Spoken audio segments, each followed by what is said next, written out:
So, a couple of weeks ago, multiple time champ Kyle Busch mentioned on the Kevin Harvick podcast that he considered retiring from the sport of NASCAR following the 2022 season, which was a year where his contract ended with Toyota and Joe Gibbs Racing. And that right there was a very big deal because if he considered retiring in 2022, you best believe he's going to reconsider it heading into 2026, which is going to be a year where he is going to be a free agent because RCR, that deal's up after the season ends, and he's going to have a very tough decision to make. Out there are three scenarios that could play out.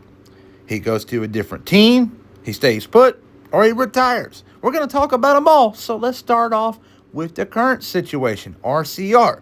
RCR, when he went there, they were on fire, winning right off the bat. Things were looking good. But the second half of the season, they fell off. And that carried over to 2024. 2024 was very rough. 2025 so far hasn't been the best. And it just leads me on to think that if he's going to stay in NASCAR, it's not going to be with Richard Childress Racing. So you look on now to the other scenario, moving to a different team. There's going to be options out there. They're going to want to be pursuing Kyle Busch pretty heavily.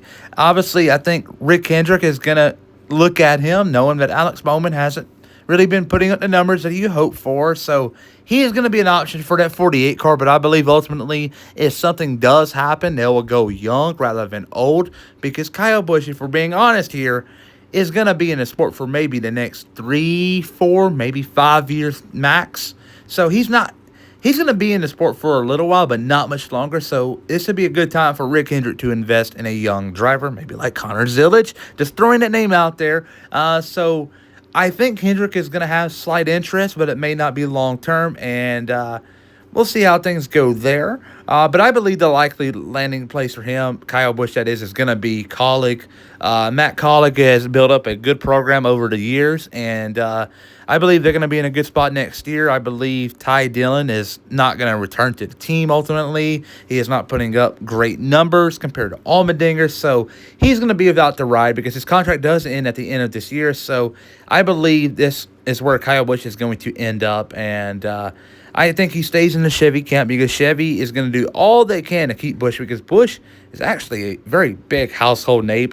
Everybody knows the name Kyle Busch. They do. And that's going to sell them vehicles, and they want that to happen. And they're going to keep him, and I believe he goes to Kaulig rather than retiring. So there you go. What do you think? Comment down below.